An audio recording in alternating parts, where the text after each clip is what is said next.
حضرت یوسف علیہ السلام کو جب اس کے بھائیوں نے کنویں میں ڈال دیا تو ایک شخص جس کا نام مالک بن زہر تھا، جو مدین کا باشندہ تھا، ایک قافلے کے ہمراہ اس کنویں کے پاس پہنچا اور اپنا ڈول کنویں میں ڈالا تو حضرت یوسف علیہ السلام نے اس ڈول کو پکڑ لیا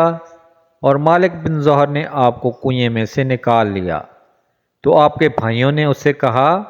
کہ یہ ہمارا بھاگا ہوا غلام ہے، اگر تم اس کو خرید لو تو ہم بہت ہی سستا تمہارے ہاتھ بیچ دیں گے۔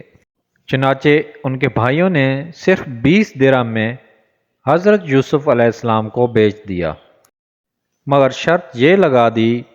کہ تم اس کو یہاں سے اتنی دور لے جاؤ کہ اس کی خبر بھی ہمارے سننے میں نہ آئے۔ مالک بن زہر نے ان کو خرید کر مصر کے بازار کا رخ کیا اور بازار میں ان کو فروخت کرنے کا اعلان کیا۔ ان دنوں مصر کا بادشاہ دیان بن ولید تھا اور اس نے اپنے وزیر اعظم کتفیر مصری کو مصر کی حکومت اور خزانے سونپ دیے تھے، اور مصر میں لوگ اس کو عزیز مصر کے خطاب سے پکارتے تھے۔ جب عزیز مصر کو معلوم ہوا کہ بازار مصر میں ایک بہت ہی خوبصورت غلام فروخت کے لیے لایا گیا ہے اور لوگ اس کی خریداری کے لیے بڑی بڑی رقمیں لے کر بازار میں جمع ہو گئے ہیں، تو عزیز مصر نے حضرت یوسف علیہ السلام کے وزن برابر سونا اور اتنی ہی چاندی اور اتنا ہی مشک اور اتنے ہی حریر قیمت دے کر خرید لیا، اور گھر لے جا کر اپنی بیوی زلیخا سے کہا کہ اس غلام کو نہایت ہی اعزاز و اکرام کے ساتھ رکھو۔ اس وقت آپ کی عمر شریف 13 یا 17 برس کی تھی۔ زلیخا حضرت یوسف علیہ السلام کے حسن و جمال پر فریفتہ ہو گئی اور ایک دن خوب بناؤ سنگار کر کے تمام دروازوں کو بند کر دیا اور حضرت یوسف علیہ السلام کو تنہائی میں لبھانے لگی۔ آپ نے معاذ اللہ کہہ کر فرمایا کہ میں اپنے مالک عزیز مصر کے احسان کو فراموش کر کے ہرگز اس کے ساتھ کوئی خیانت نہیں کر سکتا۔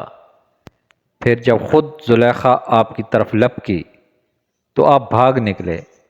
اور زلیخا نے دوڑ کر پیچھے سے آپ کا پیراہن پکڑ لیا جو پھٹ گیا، اور آپ کے پیچھے زلیخا دوڑتی ہوئی صدر دروازے پر پہنچ گئی۔ اتفاق سے ٹھیک اسی حالت میں عزیز مصر مکان میں داخل ہوا اور دونوں کو دوڑتے ہوئے دیکھ لیا، تو زلیخا نے عزیز مصر سے کہا کہ اس غلام کی سزا یہ ہے کہ اس کو جیل خانہ بھیج دیا جائے اور کوئی دوسری سخت سزا دی جائے، کیونکہ اس نے تمہاری گھر والی کے ساتھ برائی کا ارادہ کیا تھا۔ حضرت یوسف علیہ السلام نے فرمایا کہ اے عزیز مصر، یہ بالکل ہی غلط بیانی کر رہی ہے۔ اس نے خود مجھے لبھایا اور میں اس سے بچنے کے لیے بھاگا تو اس نے میرا پیچھا کیا۔ عزیز مصر دونوں کا بیان سن کر حیران رہ گیا اور بولا کہ اے یوسف علیہ السلام، میں کس طرح باور کر لوں کہ تم سچے ہو؟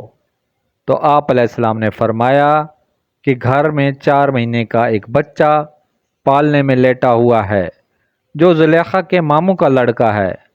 اس سے دریافت کر لیجئے کہ واقعہ کیا ہے۔ عزیز مصر نے کہا کہ بھلا 4 ماہ کا بچہ کیا جانے اور کیسے بولے گا؟ تو آپ نے فرمایا کہ اللہ تعالیٰ اس کو ضرور میری بے گناہی کی شہادت دینے کی قدرت عطا فرمائے گا، کیونکہ میں بے قصور ہوں۔ چنانچہ عزیز مصر نے جب اس بچے سے پوچھا تو اس بچے نے بآواز بلند فصیح زبان میں یہ کہا۔ سورہ یوسف میں ارشاد ہوا، ترجمہ کنز ایمان: گواہی دی اگر ان کا کرتا آگے سے چرا ہے تو عورت سچی ہے اور انہوں نے غلط کہا، اور اگر ان کا کرتا پیچھے سے چاک ہوا تو عورت جھوٹی ہے اور یہ سچے۔ بچے کی زبان سے عزیز مصر نے یہ شہادت سن کر جو دیکھا تو ان کا کرتا پیچھے سے پھٹا ہوا تھا، تو اس وقت عزیز مصر نے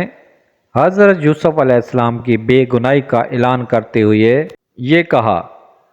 ترجمہ کنز الایمان۔ بے شک تم عورتوں کا چرتر فریب ہے،